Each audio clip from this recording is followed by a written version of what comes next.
সিরাজগঞ্জের বেলকুচি উপজেলা সদর ইউনিয়ন রানীপুরা গ্রামের মুফতি মোহাম্মদ মেহেদী হাসানের স্ত্রী মোসাম্মত মেরিনা খাতুন তার স্বামীকে ফোন করে বাপের বাড়ি ডেকে নিয়ে তার ভাই নাজিম ও তার বন্ধুদের দিয়ে দড়ি দিয়ে হাত পা বেঁধে অমানবিক নির্যাতন, মারপিট ও হত্যা চেষ্টার অভিযোগ উঠেছে।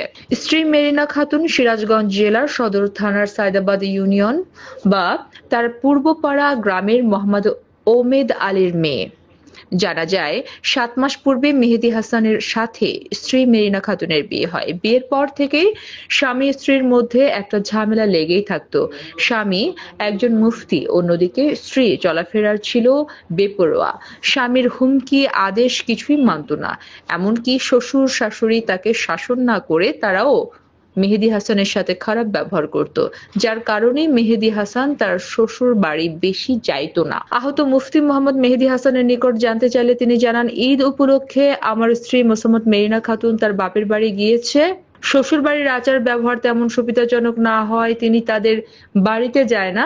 আমার সম্মান নিয়ে আমি থাকি, কিন্তু এতে তাদের সাথে ইতিপূর্বে কোনো ঝগড়াঝাটি হয়নি। ১২ জুন বৃহস্পতিবার রাত ৮টার দিকে স্ত্রী মেরিনা খাতুন আমাকে ফোন করে বলে, আমি সায়দাবাদ এসে রাস্তায় দাঁড়িয়ে আছি, তাড়াতাড়ি আমাকে এসে নিয়ে যাও।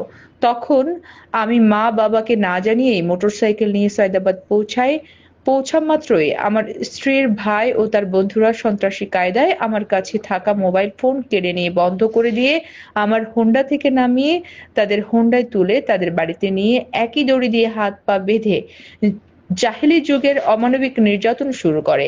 আমি চিৎকার করায় শ্বশুরের কাঁধে থাকা গামছা আমার মুখে ভরে দিয়ে রাতভর দফায় দফায় নির্যাতন করে। আমার জ্ঞান হারিয়ে গেলে পানি ঢেলে সুস্থ করে আবার মারপিট শুরু করে। আমি ইশারা করে পানি চাইলেও আমাকে পানি দেয়নি।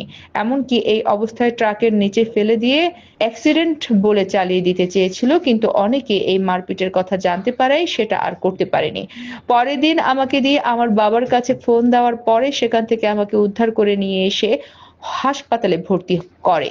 মেহেদী হাসানের বাবা হযরত আলী জানান, বৃহস্পতিবার রাত থেকে আমার ছেলেকে খুঁজে পায় না, এমনকি ফোনও বন্ধ। হঠাৎ পরের দিন আমাকে ফোন করে আমার ছেলে বলে, আমাকে জীবিত দেখতে চাইলে তাড়াতাড়ি মেরিনাদের বাড়ি থেকে উদ্ধার করে নিয়ে যাও। তখন আমি চিৎকার দিয়ে বলি, বাবা মেহেদী, তুই আমাকে একটু সময় দে, তুই যে আমার কলিজারে বাবা, তুই আমাকে রেখে মরতে পারিস না।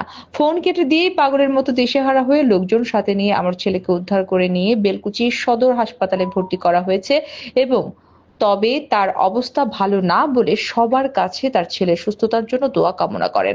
এই ঘটনায় মেহেদী হাসান, এর স্ত্রী, শ্বশুর শাশুড়ি সহ বাড়ির সবাই পালিয়েছে বলে জানা যায়। তারপরে আমার কলার দুটা গাড়ির থেকে নামায়া আমার বুকের মধ্যে ঠাস করে একটা ঘুষি দিছে। ঘুষি দেওয়ার পরে বলছে গাড়িতে ওঠ। পরে আমি বলছি গাড়িতে উঠবো কেন, এখানে আমার বউ আসছে, তারা নিতে আসছে, তো তুই আগে গাড়িতে ওঠ। এরকম করে আমার টানা হেসে এগুলো মোটর সাইকেল উঠাইছে। উঠায়া সয়দাবাদ ওই ওভারব্রিজ আছে, ওভারব্রিজ দিয়ে আমাকে আমার শ্বশুরবাড়ি নিয়ে গেছে। এই গায়ে আমার এই পাঞ্জাবিটা ছিল, বলছি পাঞ্জাবি খোল। পরে তারা টানা হেসা করে আমার পাঞ্জাবিটা খুলছে। খুলে গোয়াল করতে গরুর রশি নিয়ে আসছে, মানে এই যে রশি দিয়ে বাঁধছে, এই যে হাতে বাঁধছে, এই যে হাতের বাঁধার দাগ, ওই রশিটা এই যে গলায় বাঁধছে, এই যে গলায় দাগ, আবার ওই রশিটা পায়ে বাঁধছে, বাঁধতে আমার মুয়ার মতো বানাইছে। বানায় এরকম ওই বেতের যে লাঠি আছে, লাঠি এনে আমার বাইরে শুরু করছে। এই অবস্থায় আমার ছেলে তো মাইয়া হালাত হয়ে গেছে।